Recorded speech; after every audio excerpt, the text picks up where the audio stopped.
I recently received an invite to the closed beta of Palia, an Animal Crossing or Stardew Valley flavored free-to-play online game.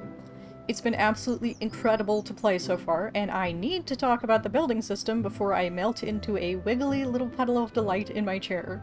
So, by the end of this video, you'll know how Palia's building system works and what makes it worth obsessing over.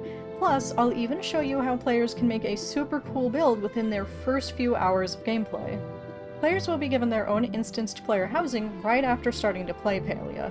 You'll be spending your first few hours with a tent and not a house, but don't worry, we can work with that. Once you do get a house by completing more quests, you'll discover that you can expand the size of your plot and add additional rooms to your house once you've saved up enough gold or renown. Another upgrade that made me sigh with relief allows you to swap between different housing setups on the fly. No more tearing down and rebuilding your house every time you want to switch between your fancy party decor and your quaint cottage decor.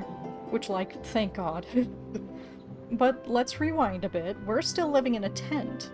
The first step to getting your tent ready for a fancy co-op party with your friends is harvesting materials to craft with. For your first handful of furniture items, your main materials are going to be wood and stone. There are a few foraged goods involved in the build I'll be sharing too, so you'll have to get out there and touch some grass. Or, like, emerald carpet moss. Whatever. You'll have to make friends with the village's local carpenter, Tish, to learn the furniture crafting skill. You'll be able to unlock more and more sets of furniture by leveling this skill up, but if crafting isn't really your jam, or if you're struggling to get the materials you need, you can also just buy pieces from your new friend's furniture shop. Her stock changes every in-game day, so keep your eyes peeled for items that would complement your build. If you do enjoy crafting, keep in mind that you'll get to unlock your choice of 3 new furniture pieces every time you craft a furniture piece from a certain set for the first time. So if you want to unlock the whole log cabin set, keep crafting log cabin furniture pieces that you've never crafted before. And don't forget to talk to Tish when you're ready to unlock a new set. For the sake of today's build, every item we'll be decorating with is from the log cabin set, with the exception of a few items which are either accessible through NPCs very early on, or shops very early on, or caught through the bug catching skill. Sometimes you'll see bugs out in the world that glitter and sparkle. These are star quality bugs, rare versions of their non-sparkly counterparts which can be used like furniture items to be displayed as pets.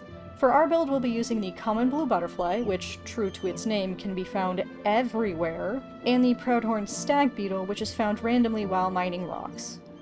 If you can't find the stag beetle, the common field cricket is a great substitute, and if you can't find the common field cricket, did you even look? Once you've got all your furniture put together, your first step is to place your tent in exactly the right spot.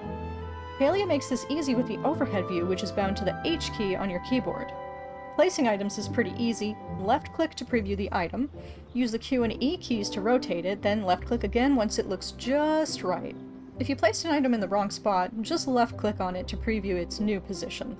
Once you leave the overhead view, the controls for placing an item are the same, but you'll use your mouse wheel to rotate items instead of Q and E, and if you want to move an item you've already placed, you'll need to press the Control key to enter the grid view. While in the grid view, if you want to move an item you've already placed, face it and left-click to preview its new position. You can also place an item back in your inventory by facing it and pressing G. If you want to place items in pixel-perfect fashion instead, press Z. This will stop items from snapping to the grid. I love having this fine level of control over my builds. Something that took me by surprise is that most items with a flat surface on top can have other items stacked on top of them. I mean, it makes sense, it's just a level of building freedom I totally wasn't expecting and was delighted to discover. There are also items that can be placed on walls or ceilings, and once you do get a house, you can decorate your front porch or go into overhead view to customize your windows. Anyway, all of this adds up to a building system with a lot of freedom, and I love that more than I can say. But words only go so far anyway. Let me show you what you can do with the tools Palia gives you.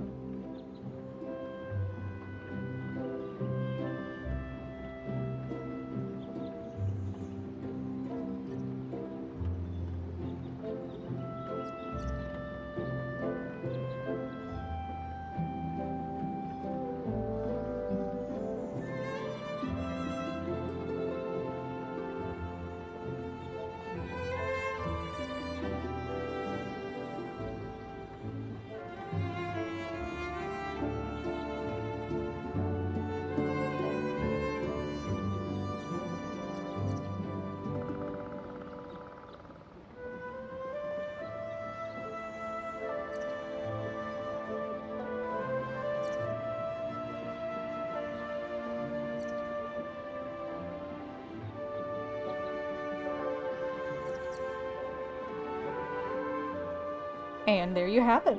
You're now the proudest homeowner in Palia, and you haven't even built a house yet. I hope you guys enjoyed this video. If you did, a thumbs up goes a long way toward helping it reach more people. Let me know in the comments what kind of Palia content you'd like to see me make next, and I hope you'll join me next time.